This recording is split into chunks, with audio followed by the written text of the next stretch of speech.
Voy a dar lectura de la presentación de nuestros siguientes participantes.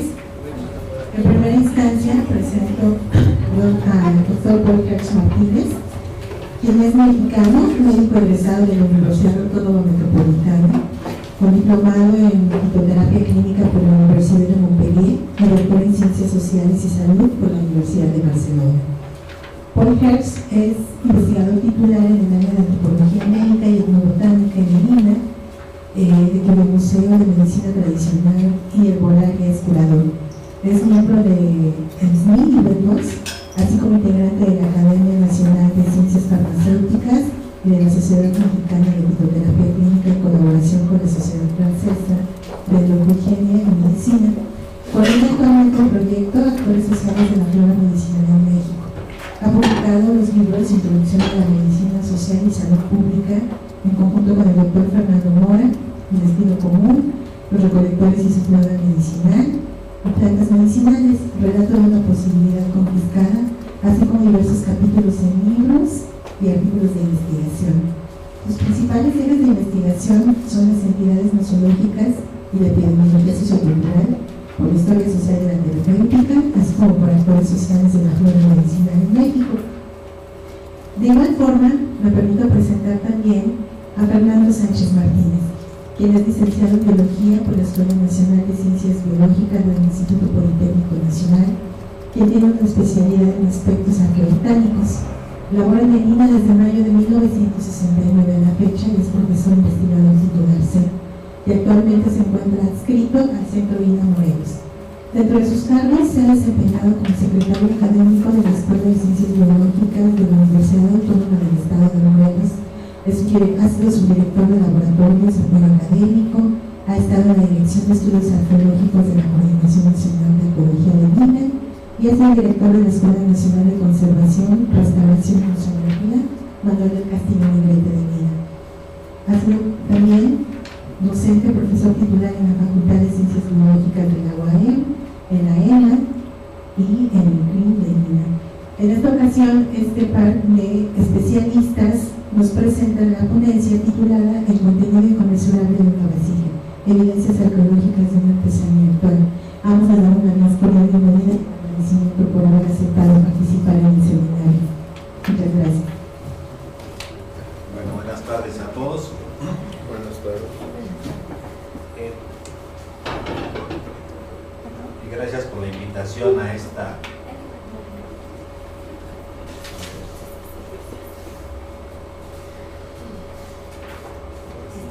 bien, ahora sí se me oye, supongo. Gracias por la invitación. Inicialmente vamos a presentar esta plática, vamos a tratar de hacerla breve. Inicialmente me gustaría contextualizar lo que vamos a presentar. Como se menciona en la presentación, yo me dedico principalmente a cuestiones arqueobotánicas, y la arqueobotánica, como está en el texto, es el análisis, identificación, interpretación de materiales vegetales recuperados en contextos arqueológicos, con la idea de que en algún momento hay una integración con los trabajos propiamente arqueológicos, y perdón si molesto a alguien, en que se dedican únicamente a recuperar vasijas y restos de piedras de la mayoría de las veces, ¿no?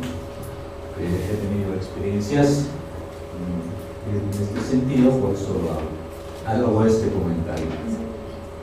Las cuevas que nosotros estudiamos, o los sitios que nosotros estudiamos, son principalmente dos cuevas, una que se llama Cueva del Gallo y otra que se llama Cueva de la Chagüera, que están situadas en el municipio de Tlalzapán, en el estado de Morelos, cerca del sitio de las Estacas, que es mucho más conocido.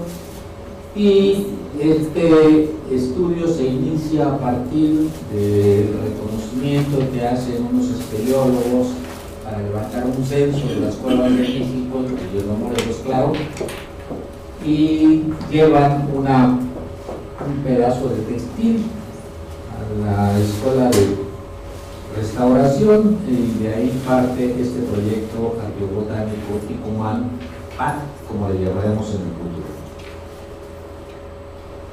El sitio se encuentra inmerso dentro de la vegetación de selva baja caducifolia, que es mayoritariamente la vegetación que existe en el estado de Morelos y que se conserva, por desgracia, aproximadamente un 40% de su parte.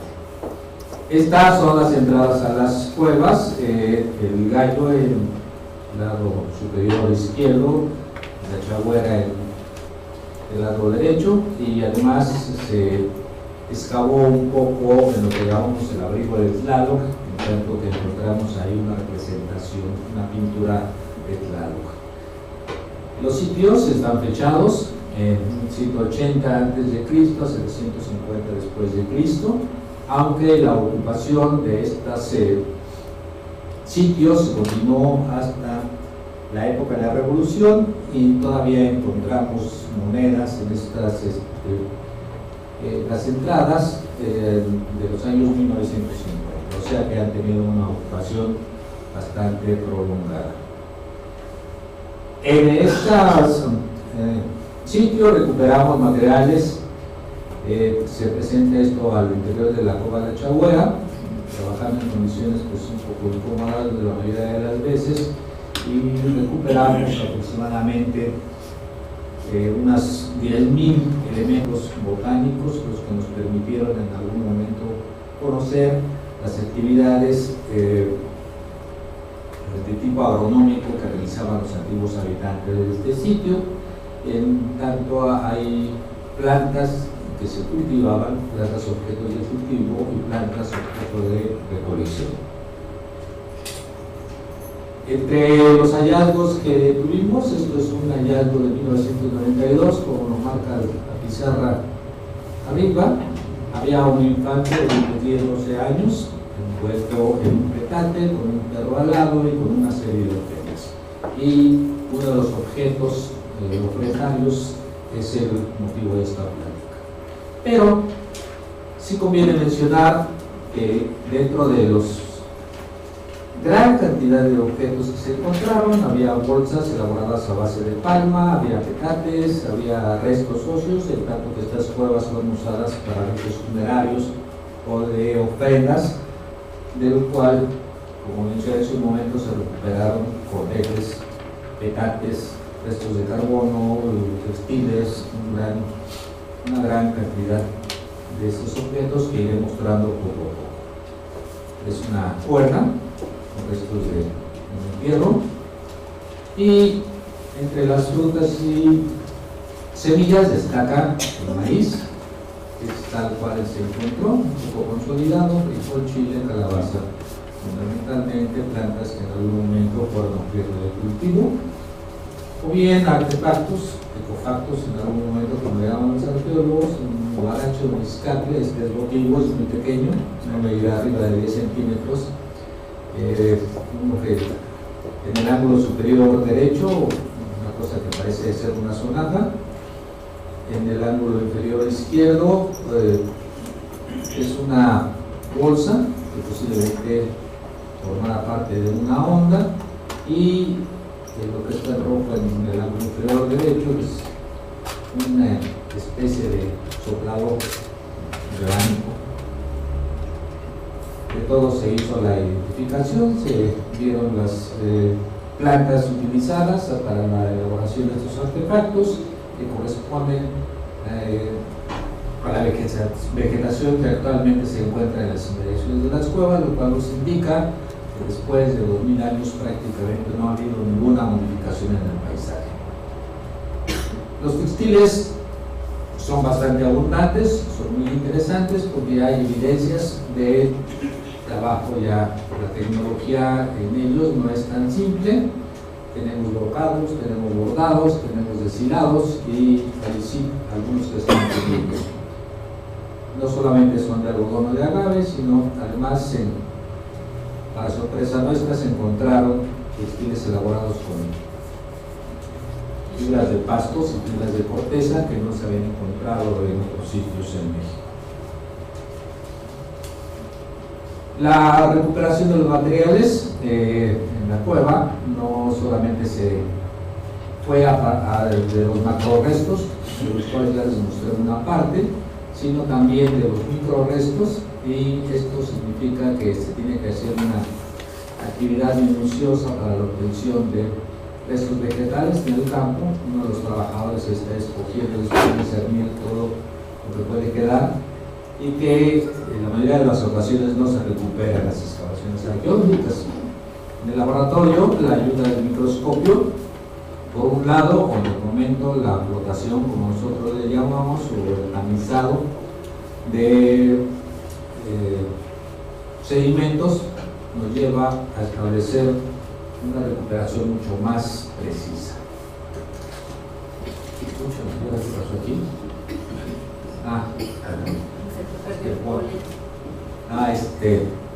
Paul aquí le puso una trampa.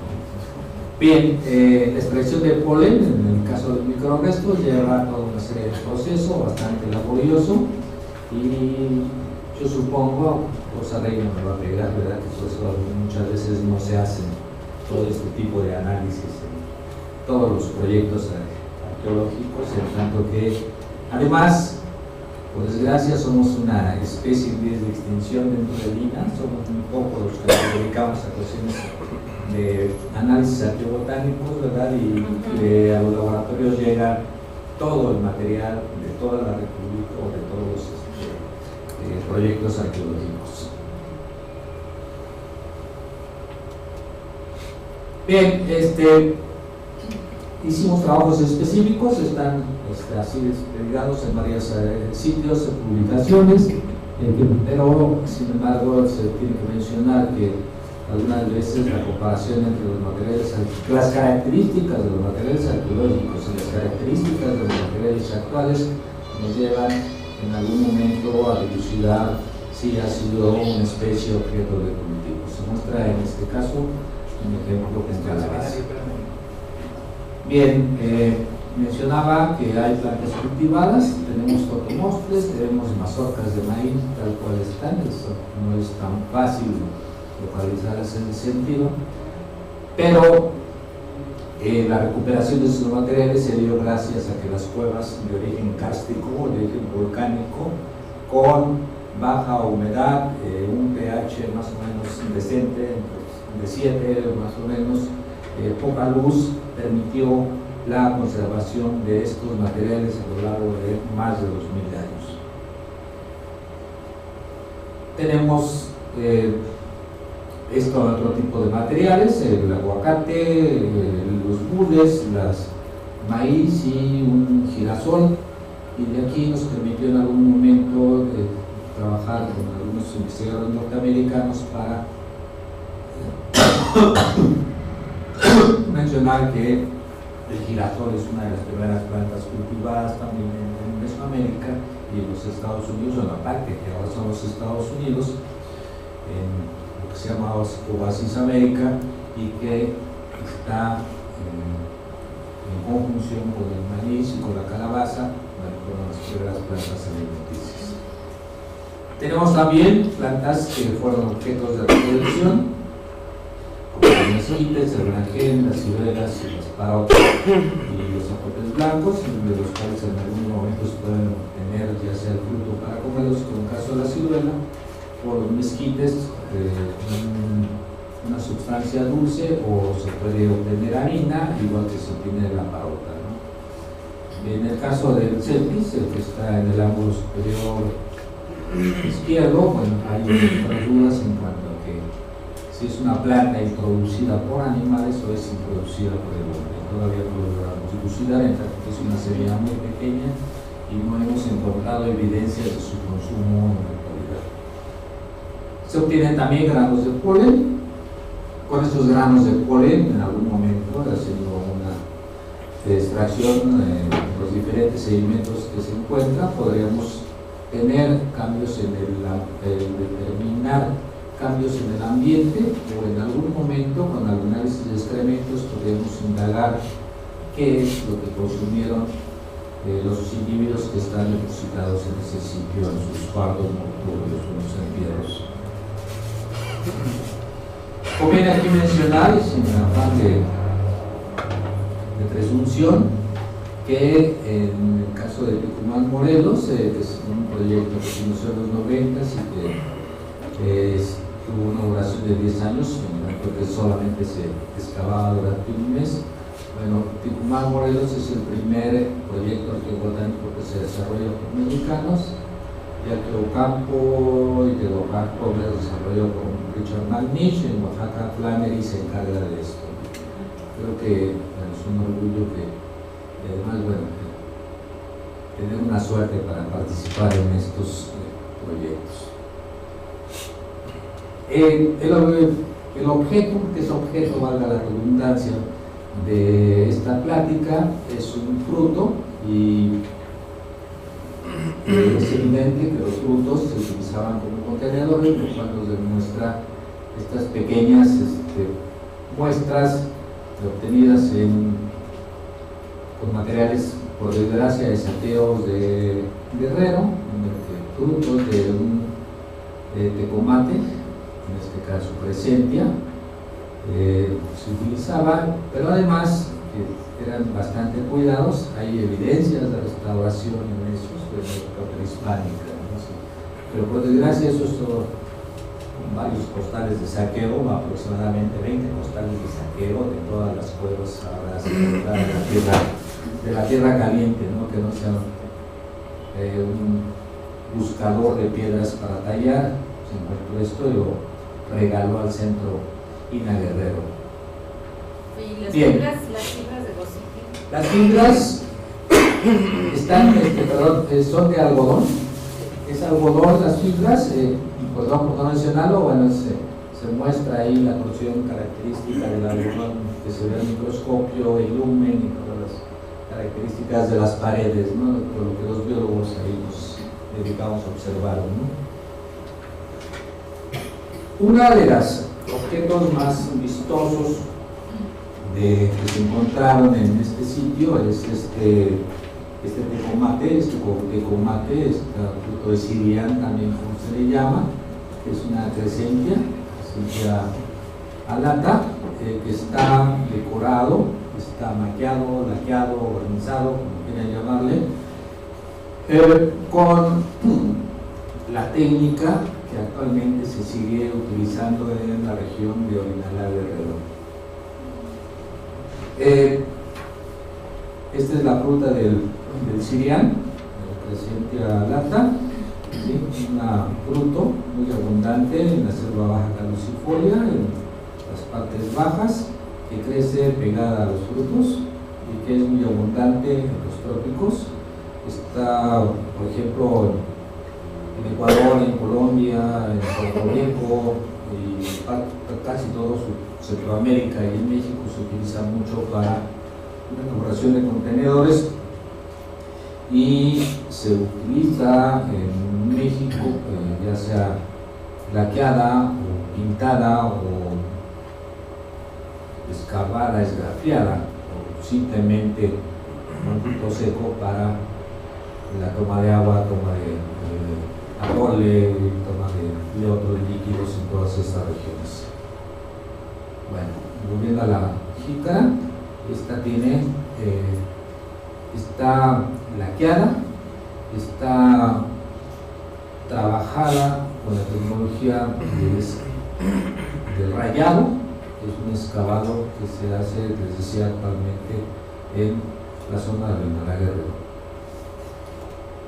Estos son unos dibujos tomados de la jícara, en el que nos muestran lo que quedan de los vestidos superiores, y es notable la presencia de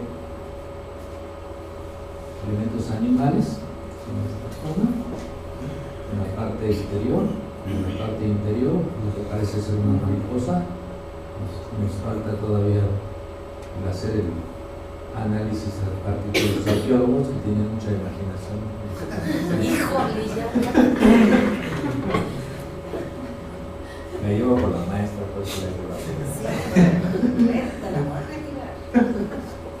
Bien, esta es la técnica que actualmente se realiza en Orinalá Guerrero, la técnica de rayado, que consiste en poner una capa de laca o un maque de un color base, en el que se emplean aceites, tierras y colorantes vegetales o pigmentos para la obtención de la primera capa, y donde se va poniendo en algún momento una o más capas, ¿no? Y se va excavando, se va rayando con una espina de maguey o de mezquite para obtener estas figuras. Si ustedes comparan esto, que tiene 2000 años de antigüedad aproximadamente, de 350 años antes de Cristo, un poco más, con esto, verán que la técnica está persistente. Lo cual, bueno, el hallazgo de esta pieza nos indica las relaciones en algún momento comerciales que se podrían tener con esta zona de Guerrero, la zona de Vinalá o otros sitios, con la zona casi central de Morelos, como es que es donde se encontró esta vasija. Se utilizan como contenedores varias objetos vegetales. Eso es una latenaria, un bulé, o bien se utilizan otros frutos.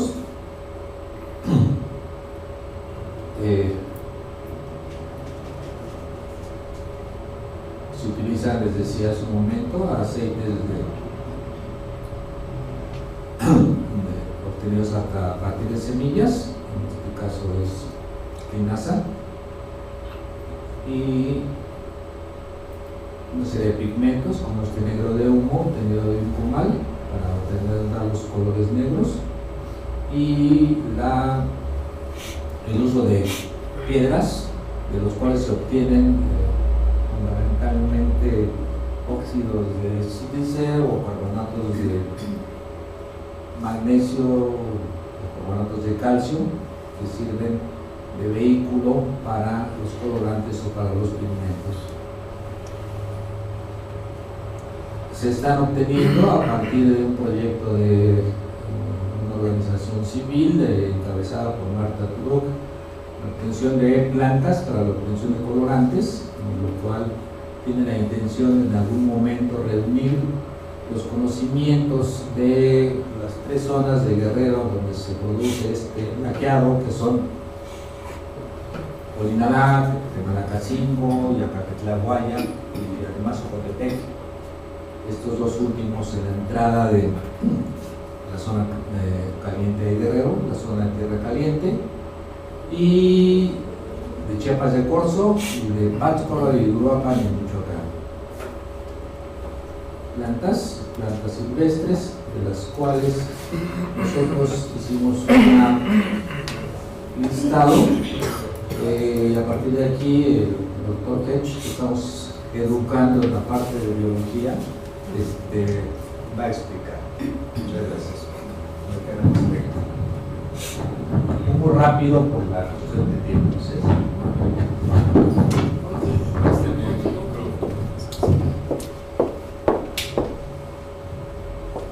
Bueno, aquí en términos de esta parte de la presentación, pues, se trata de ver cuál es el momento actual, porque esta es una práctica de artesanía. Entonces, a partir de este listado se pone de manifiesto un problema básico, que es el problema del abasto. Como ustedes saben, la mayor parte de las artesanías en México se basan en especies de origen silvestre. En algunos casos la dinámica de estas especies ya ha llegado a un punto muy crítico, como es el caso, por ejemplo, aquí en algunos lugares del abasto del colorín, del zompantli. El problema, por ejemplo, de la chía. La chía es un elemento crítico para la calidad de la artesanía, porque le da toda una base para fijar los polvos de piedras. Y en este caso, siendo la diferencia muy fuerte en el costo, un litro de aceite de chía cuesta 1,000 pesos y un litro de aceite de linaza cuesta 38 pesos. Entonces hay adulteraciones, hay mezclas, y bueno, las piezas que duran más tiempo, que tienen una calidad determinada, pues requieren estos materiales más tradicionales.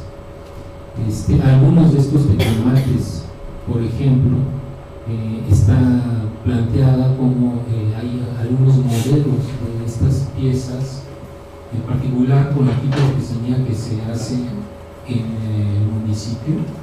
Hay diferencias, es decir, el municipio de Olinalá es un municipio, la cabecera es más mestiza, y hay comunidades náhuatl periféricas, digamos, económicamente Olinalá, que están planteando inclusive su autonomía ya como una nueva presidencia, una nueva jurisdicción, un nuevo municipio. Y estas comunidades náhuatl se encuentran en una situación de superhabitación referida básicamente por el acceso al mercado y las relaciones comerciales de los olinaltecos de la cabecera. Entonces, en Olinalá, el producto básico tiene mucho que ver con la madera de linaloe, y esta bursera ha sido depredada mucho en condiciones tales que antes la madera calada de linaloe, que era madera, el tronco era herido, y esta herida genera una reacción de defensa del árbol, donde va acumulando aceite esencial que hace de esa madera una madera muy aromática. Entonces el abasto ha sido afectado de tal manera que antes las cajas de madera de linaloe eran apreciadas porque precisamente mientras más veta tuviesen o más madera calada o pusieran las cajas cerradas o los arcones, esto permitía la acumulación del aroma del aceite esencial. En la medida que los árboles de linaloe han estado viendo mermada su subsistencia, y el linaloe se va cortando más joven, inclusive la gente que ya no llega el porte del árbol a tener la magnitud tal como para ser calado, o árboles que empiezan a ser calados se cortan de base, se derriban para poder abastecer a los carpinteros. Todos los carpinteros ya no trabajan con tanta madera calada. Esto hace que también haya una afectación en la calidad y en la calidad identitaria de la pieza, porque la gente dice que bueno que no está manchada la pieza. Como se están incorporando otras burseras y otros árboles, otras maderas, inclusive de pino, para hacer las piezas artesanales, ya ese elemento se trata de contrarrestar la falta de madera calada con invertir aceite esencial del árbol, obtenida de madera, también de fruto, pero que tiene otra calidad. Entonces, estamos hablando de una situación de tensión en la que se encuentra el campesino y el artesano. Por un lado, en términos de la condición de abasto de esa materia prima, no es una situación privativa nada más de las artesanías de Olinalá o de Temalacacingo. Decíamos, por ejemplo, que en Temalacacingo hay ciertos tipos de bules más delgados que le llaman, por ejemplo, de viborita, que ya se han perdido. El mismo artesano que de Temalacacingo pretende trabajar con aceite de chía, y entonces para batir los costos va a moler la chía, ya tiene que ir a buscar a otros lados. Ya Temalacacingo no guarda el papel relevante que tenía antes como proveedor de chía. Entonces, esta configuración complicada hace que las condiciones de abasto se articulen con otro problema, que es el de la situación propiamente de inserción en los mercados de comercialización de las artesanías. Entonces vemos que hay una situación en la que inclusive entidades importantes como el FONAR hasta hace muy poco no ha atendido el problema del abasto de la materia básica. Recordemos casos ilustrativos, por ejemplo, como el caso de la madera de palo fierro, que originalmente se hacía en Sonora, y ahora campesinos náhuatl han emigrado de la norte de Guerrero, por ejemplo, a trabajar en las zonas turísticas, como es el caso de Puerto Vallarta.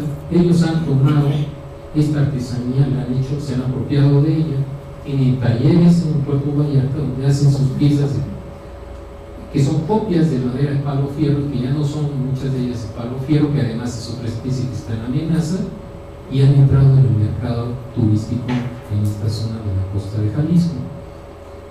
Por no hablar de lo que ya habíamos comentado, del tema, por ejemplo, en otro caso referencial, tenemos la corteza de amate, papel de amate, más bien el papel de corteza de amate, que ya no es papel de corteza de amate, ahora es de corteza de treno, que es otro árbol, y que también guarda similitud en este sentido, de que por un lado está una vertiente de amenaza en términos del abasto, donde no hay programas de incorporación y de protección para una colecta sustentable de estas especies, y por otro lado tenemos algo que se ha ido viendo. Por ejemplo, aquí este es un análisis de cómo es la dinámica de elaboración de estos productos. Primero está el diseño que se hace para abrir este bulo. Este es el fuerte de la artesanía, del trabajo artesanal en Temalacacingo, más que en la cabecera de Olinalá, la extracción del contenido,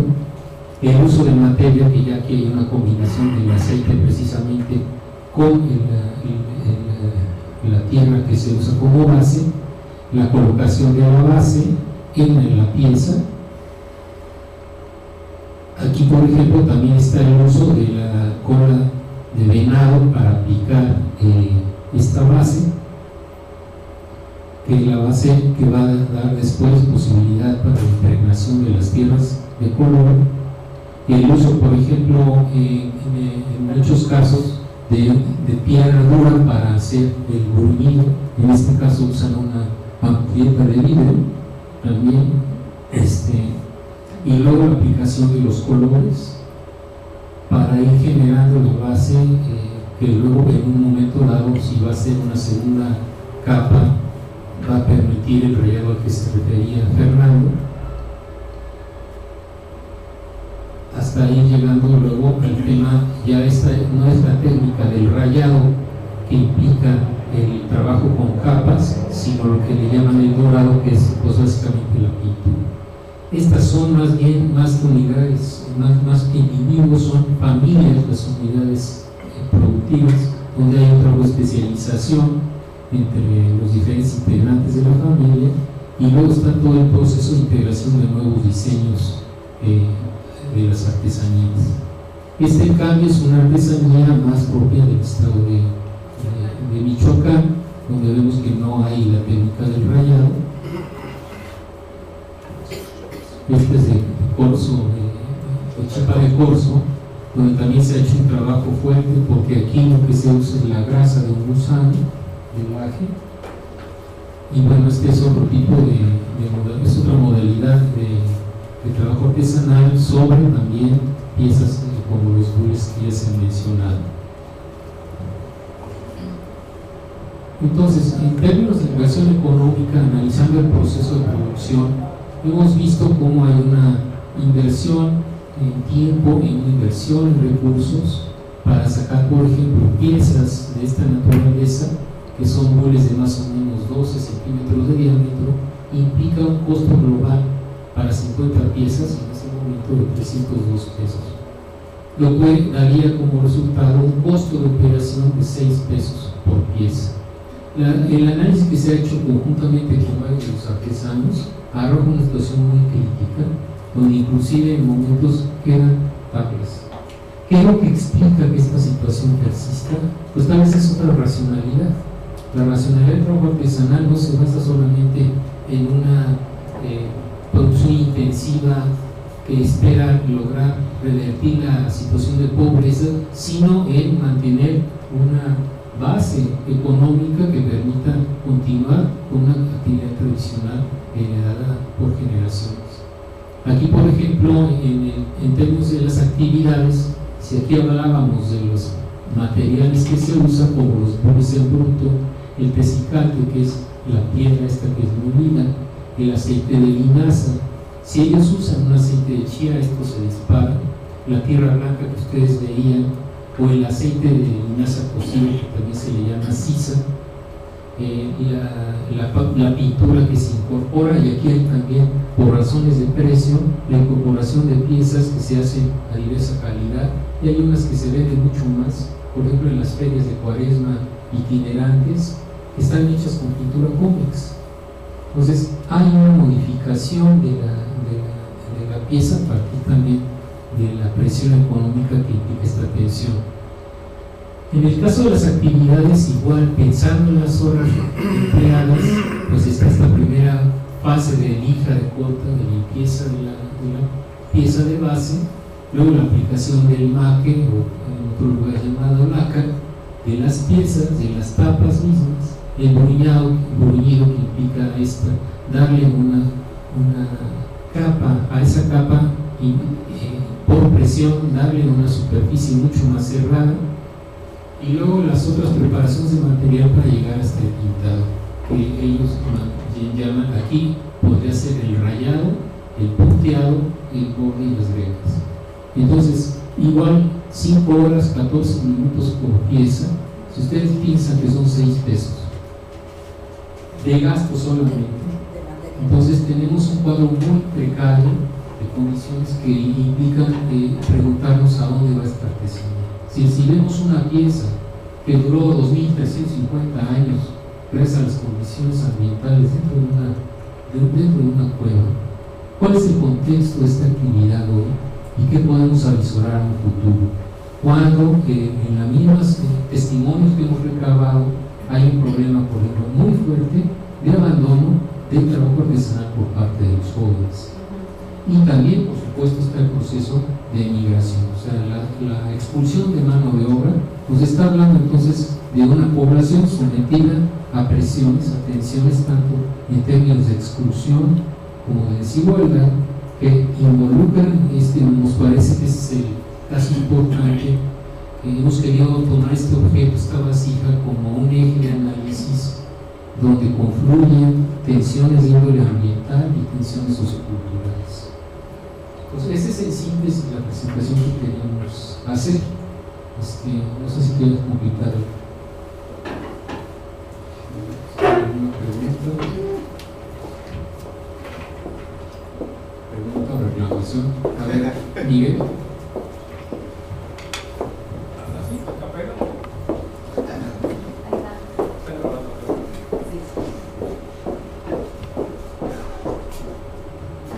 También, bueno, para mí ha sido bien interesante escucharlos y ver estas artesanías, estas creaciones a una duración tan extraordinaria, ¿no? Los tejidos de algodón, charcachino, ¿se acordarán? O sea, en el lugar clásico hay satelares que se recuperan en las cuevas en charcachino. Y bueno, los tejidos estos casi de macramé, ¿no? que es también en lo que excavó Ana María Pérez, en esta casa de 2.700 años, que se quemó y quedaron las fibras tejidas carbonizadas que se pudo analizar. Y hoy, bueno, y después las fuentes relatan una capacidad tejedora extraordinaria del algodón, ¿no? Para la tributación. Esto apoya, se ha ido perdiendo, pero sí son, estamos escuchando que me llenan muchas cosas de esta cuestión de larga duración. No sé si a lo mejor quieres que comentar un poquito después lo que encuentra Ana María Pérez en Cerritos, o cómo se llama, y lo que ustedes encuentran en Ticumán, ¿no? Porque puede ser que se vinculen los tejidos y todo eso, ¿no? Por otro lado, creo que hay situaciones también que han entrado en juego porque se van perdiendo estas artesanías.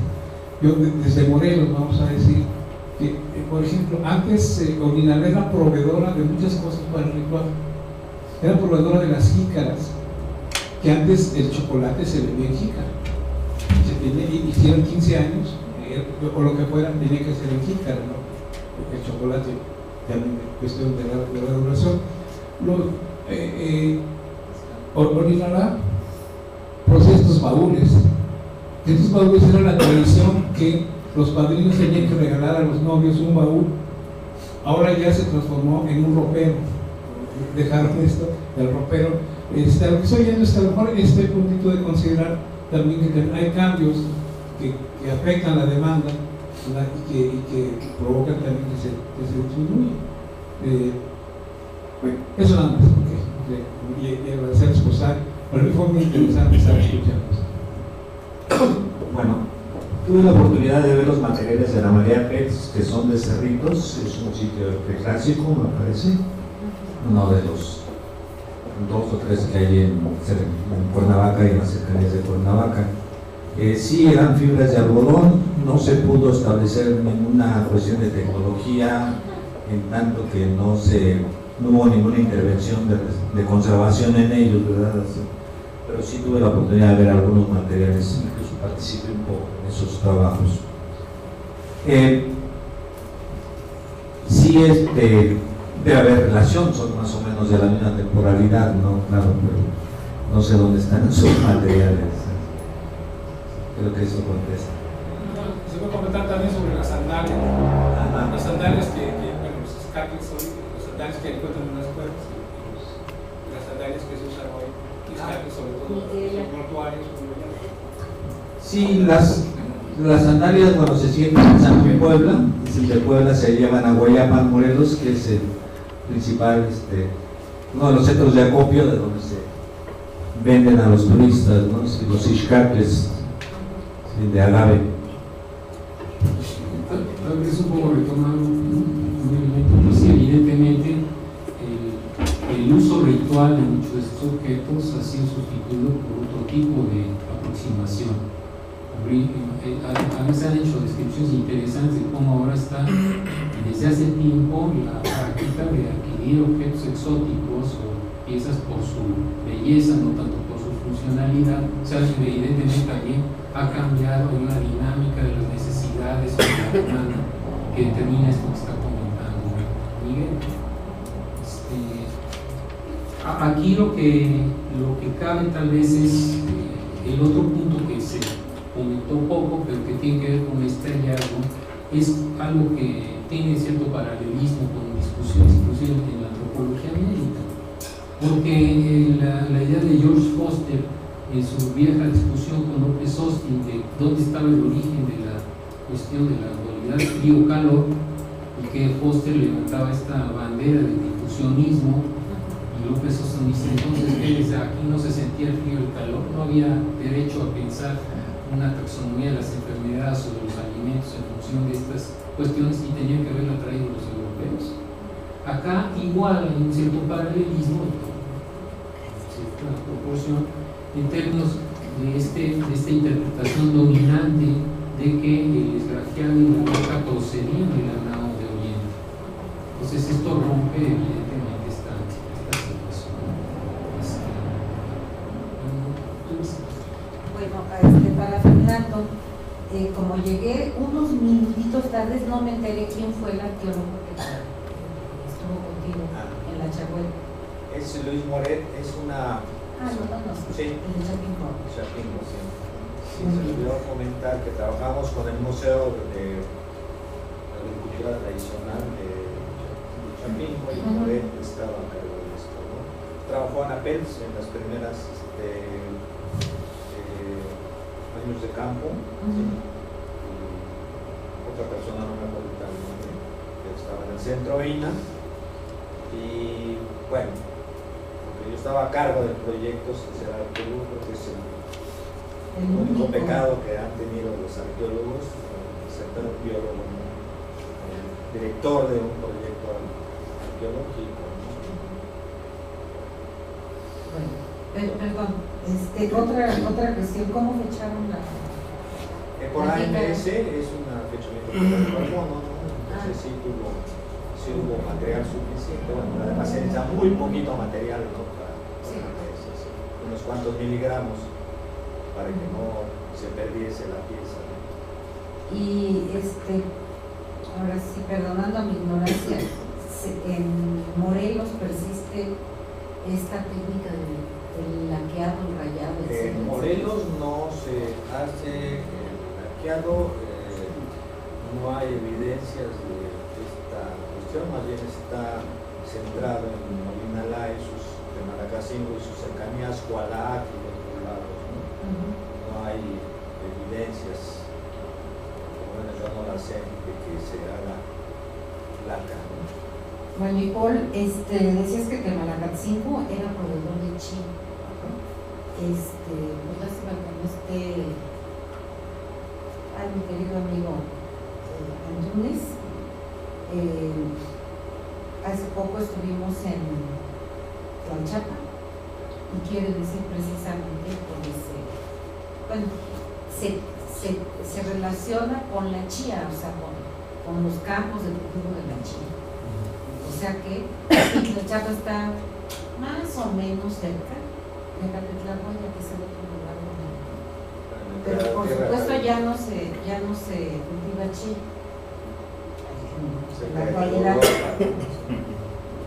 Y Paul, ahorita dijiste más o menos en promedio, en material que se gastaban 6.50 pesos y que por pieza se llevaban 5.15 horas de trabajo. Si tú lo multiplicas esto por el salario mínimo, pues efectivamente están muy fregados, pero en ese precio venden sus piezas, juntando las horas de trabajo más materiales. Esto no, se vende en más de 30 pesos. Hay una situación también interesante de jerarquización entre los artesanos. En la misma comunidad de Olinalá e inclusive en Temalacacingo hay artesanos que tienen un capital social y de relaciones básicamente, tal que les permite encargar trabajos y finalmente tener empleados a otros trabajadores manuales. Entonces, de hecho, mucho de la salida de las piezas, sobre todo de bules de Temalacacingo, pasa necesariamente por este proceso de apropiación y de diseminación de la artesanía a través de gente que tiene una red de relaciones más fuerte. Pero, digamos, a pesar de que es interesante la figura del caso de FUNAR, muchos de los presos más castigados provienen precisamente de FUNAR. O sea, hay cerca de me parece que de 39 organizaciones de artesanos solamente en la cabecera de Olinalá, y ahí hay una diferencia fuerte entre el poder de incidencia y la capacidad, digamos, de relaciones de unos grupos con otros. Entonces, así como hay esa estratificación en Olinalá, la hay en Temalacacingo. Hay un par de artesanos que tienen ya una proyección internacional y que cuidan la calidad de sus productos en virtud de esta red de relaciones. Yo creo que este punto es muy importante porque nos parece que la situación de la artesanía de Temalacacingo de Olinalá es modélica, es emblemática de otras situaciones que se están dando y que ameritaría un proceso interesante de aproximación desde el mismo INA, retomando esta idea de un patrimonio biocultural y de la participación social necesaria en estos procesos, porque ciertamente hay presiones como las que ya se comentaron que van minando, van afectando la calidad artesanal.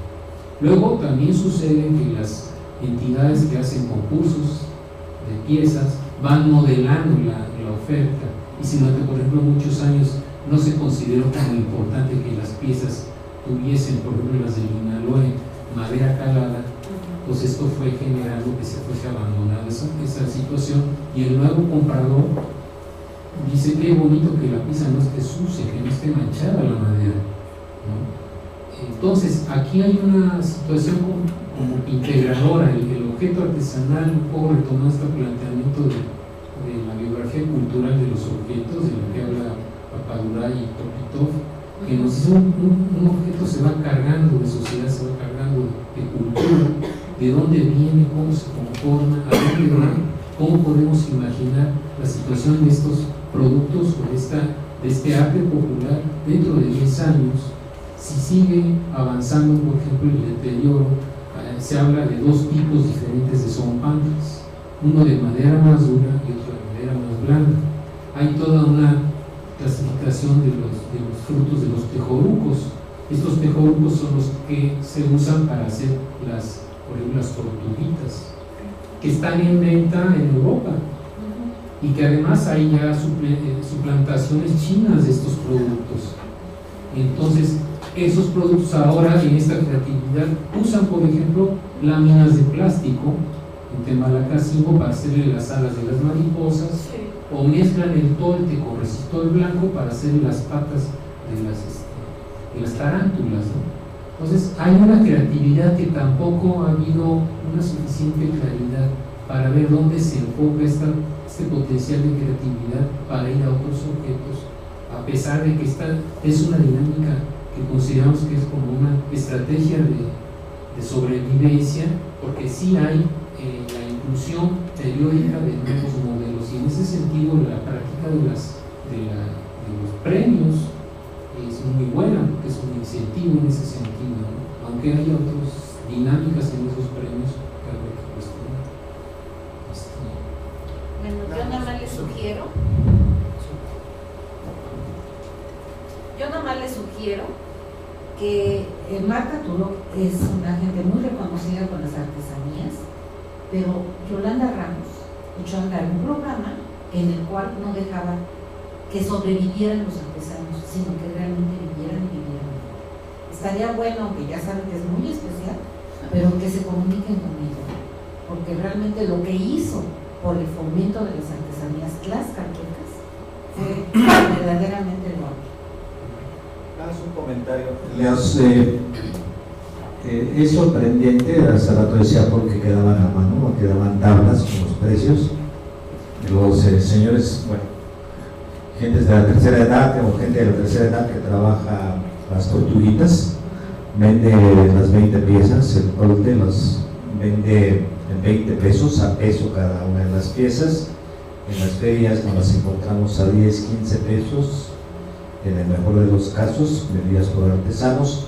Pero como mencionaba Paul, nosotros encontramos en Cuenca, España, unas tortuguitas todas semejantes. La artesanía no siempre es toda semejante, a 3 euros cada una, ¿no? Entonces era una comparación de cómo la artesanía los chinos están adueñando nuestra artesanía y como sacando raja de todo ello. Bueno, parece una situación muy compleja, muy difícil la del trabajo artesanal, porque el buen negocio, por lo menos para los productores primarios, pues difícilmente alcanzan a recuperar, digamos, sus costos de producción, y no sé si alguna ganancia pequeña. El mercado es muy duro, fija precios, y la gente interesada en las artesanías, pues creo que no forman un mercado suficiente, por lo menos aquí en el país. O en Chilpancingo, yo lo he visto, no pagan lo que los vendedores serían artesanales piden por su mercancía, no siempre se les está pidiendo rebaja, ¿no? Invierten mucho tiempo, por ejemplo, los tejedores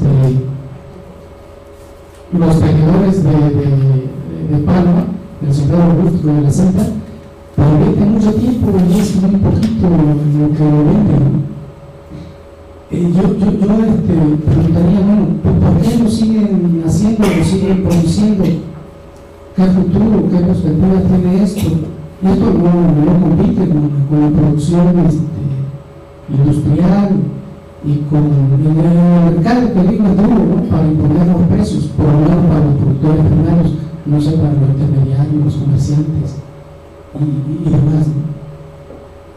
Eso pasa con todo. Sí, Miguel. No, primero tú.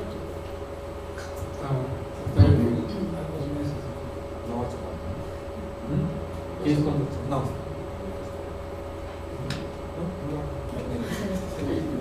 Bueno, yo quiero comentarles 3 cosas. El otro, bueno, andando ahí en Popla, y ahí en el centro comercial que está ahí en un centro, hay una tienda de artesanía, bueno, que está vendiendo artesanía morelense, que no recuerdo el nombre.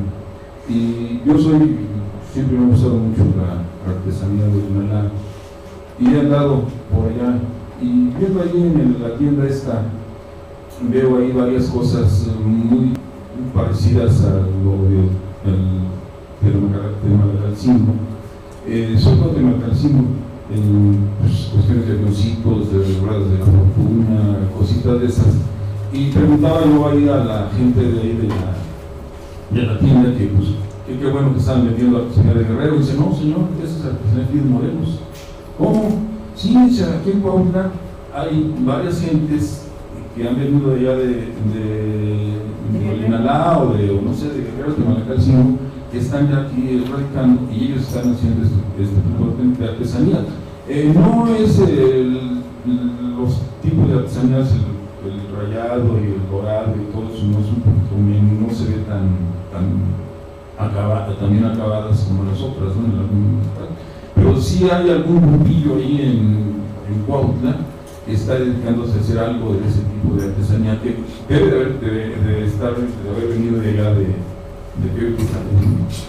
Y una pregunta que ustedes que conocen todo esto hoy, antes, hace 30, 40 años, había una madera que era muy preciada, muy preciada en toda la parte de Guerrero, que era el palo de rosa, que había una gran cantidad de artesanía que se hacía, inclusive bandejas, muchas cosas, incluso luminos, incrustados con plata, en Tasco y todo ese tipo de cosas, que hoy ya no se ve ese tipo de madera.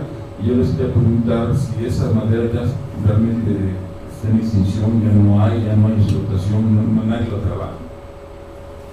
Bueno, el palo de rosa prácticamente está desapareciendo porque se utilizaba no solamente para utensilios de cocina, para cortar la carne, para bandejas, etcétera, sino se utilizaba en Tasco en combinación con la plata, ¿no? Se hacían los cubiertos fundamentalmente esto, pero está desapareciendo. Y bueno, como decía, se hacían bandejas también. Ya prácticamente no hay palo de rosa, ¿no? Y por lo que respecta a las artesanías, a lo mejor aquí Miguel no me deja mentir, yo creo que Morelos es uno de los estados que tienen muy pocas artesanías, ¿no? En comparación con otros, y sí está llegando gente de otros estados a radicar a Morelos, y entonces esto se está incorporando con una artesanía morelense, aunque no la es.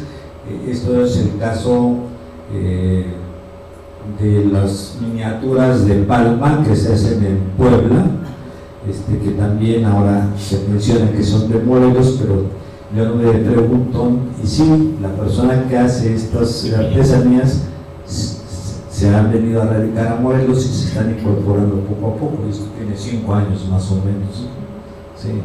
Entonces sí, qué bueno que están llegando, que no son morelenses esas artesanías. Que la técnica no se pierda, ¿no? Fundamentalmente. Sí, Miguel, y después.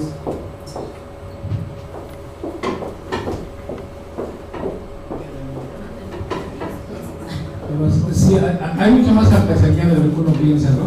En Morelos. Lo que pasa es que no hay la artesanía tan espectacular muchas veces, bueno, sí. Pero digamos hay un poquito más de lo que se tiene. Quiero hacer un comentario sobre esta cuestión de que no sacan nada por lo que están vendiendo, lo que están trabajando.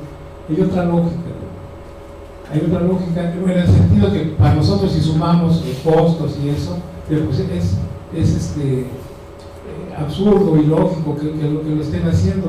Lo que pasa es que se allegan dinero, aunque sean 5 pesos o 20 pesos, que de otra manera no se allegaría. Vemos la gente que está atendiendo puestos de ciruelas todo el día, y cuando ganaron 10 pesos, pero de otra manera no tendrían. ¿Sí? Entonces esto, y digamos pues ustedes que han estado allá, ven que no hacen tanta contabilidad, vamos a decir, sino si van sobreviviendo, entonces sí, bueno, eso quería comentar. Sí, tiene bastante razón Miguel en este sentido, porque con una de las familias con las que trabajamos, su hijo estudió matemáticas, ¿sí? En Chilpancingo, y un día platicando con él me dice, bueno, en realidad nosotros nunca nos habremos puesto a hacer cuentas de cuánto ganamos, ¿no? Pero eso les ha permitido tener una casa, que él fuese a Chilpancingo a estudiar y que las hijas pues tengan una serie de condiciones que no tienen muchos de los artesanos de Malacalcingo, ¿no? Tienen mucha razón, es una manera de llegarse el dinero, pero yo creo que hay que hacer labor, creo que es parte de nuestra función, ¿sí? de hacer labor para que esto no se quede así, no sea solamente un paliativo, ¿no?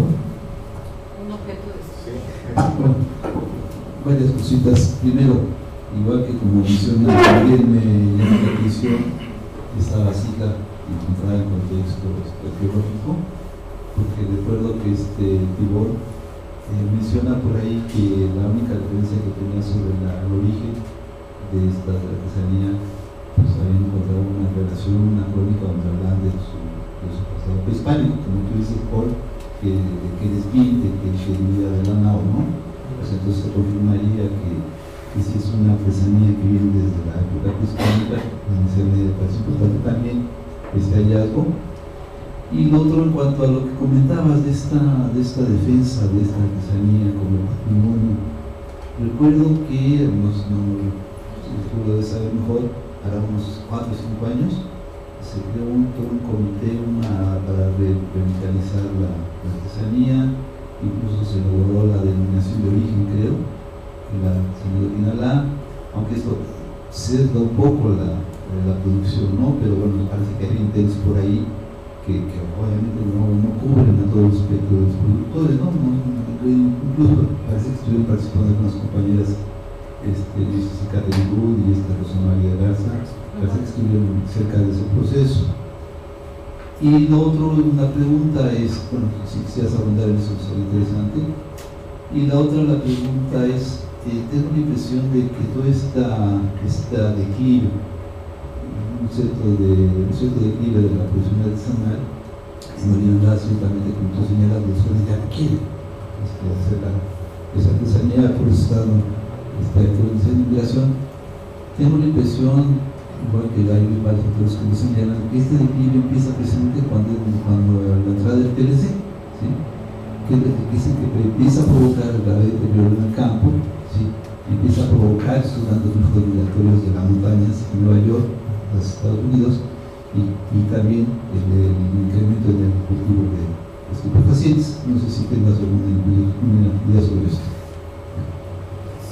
Empezamos por la segunda parte, sí. De hecho, si ustedes recuerdan, Néstora Salgado está presente aquí, era la comandante de la Policía Comunitaria, y la misma Jefe Managacingo organizó sus fuerzas de autodefensa, precisamente porque esta zona estaba ya demasiado expuesta a los capos del narco, pero también a la presencia de la Marina, que también su depredación es importante. Entonces, efectivamente, por una vez que esta situación, todos sabemos que el Tratado de Libre Comercio ya tenía desde su propuesta original prevista formalmente la situación del fenómeno, o sea, el incremento de la migración del campo mexicano. Ellos hasta números habían ya planteado desde el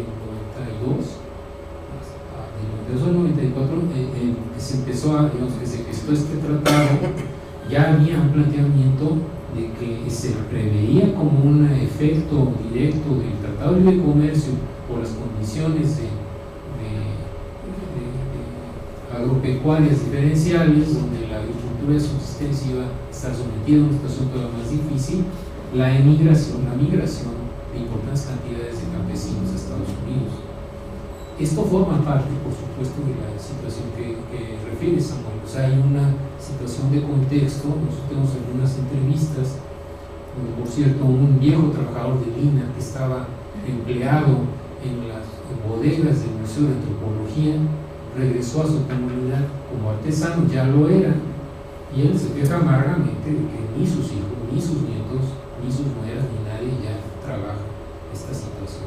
Porque le dicen, nosotros carecen un poco de esta racionalidad que se escapa a la dominante ahora, que es lo que nos ayuda a entender cómo un estudiante de matemáticas, de la licenciatura de matemáticas en Chilpancingo, no cuenta lo que pasa en la economía doméstica.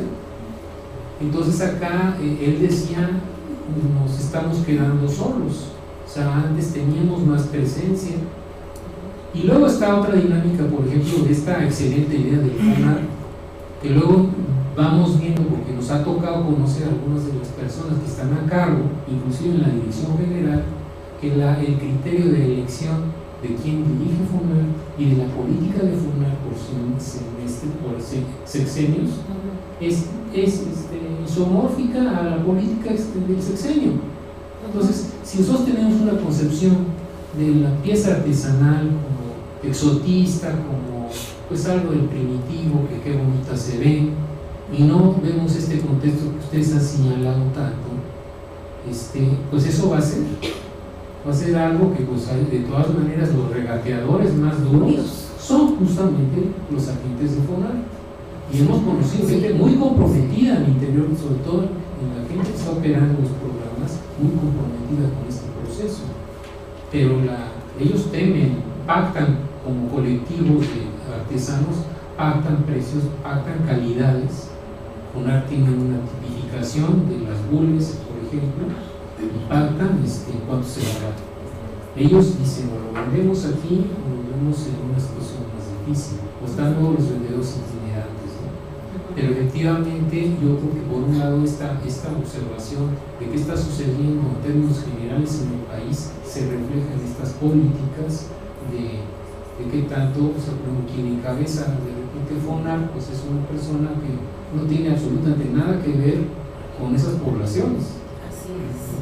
Y entonces sus niveles, la representación que tiene del trabajo artesanal es muy contrastante con la que pueda tener, por ejemplo, el INA, ¿no?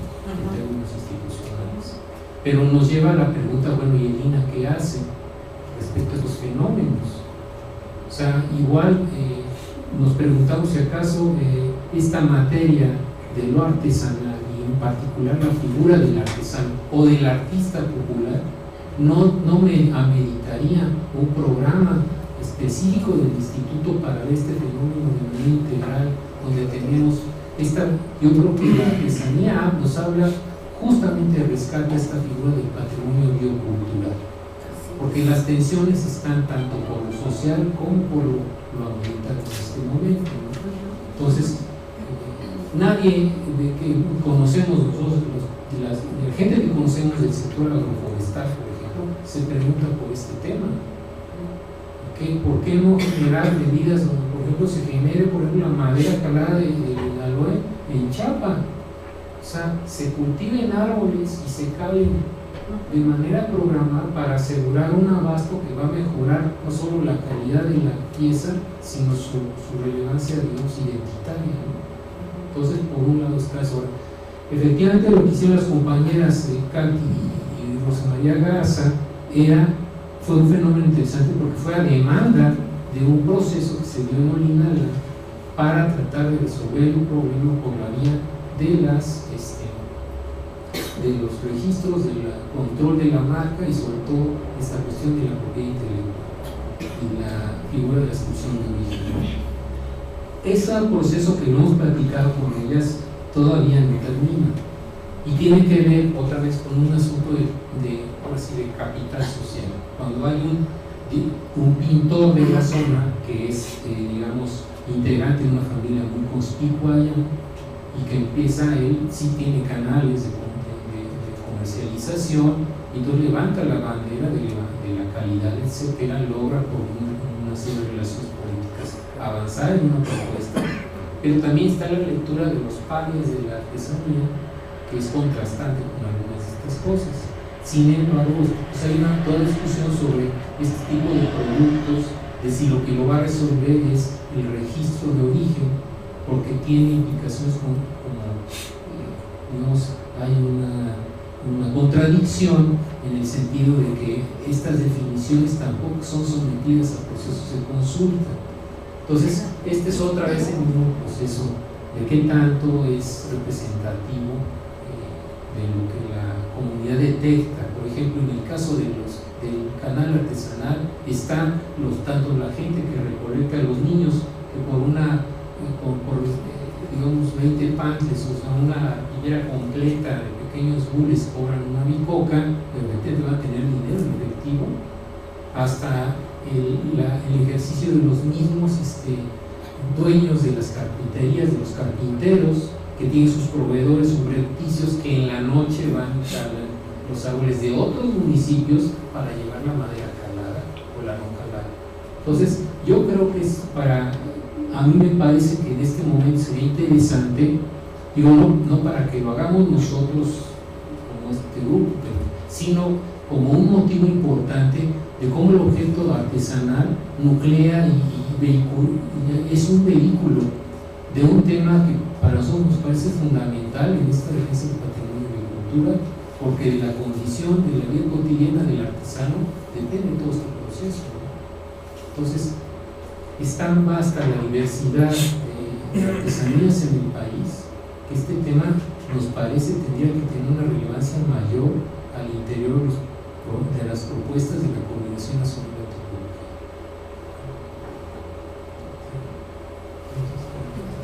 Tomaste nota, Lucy. Es una propuesta para.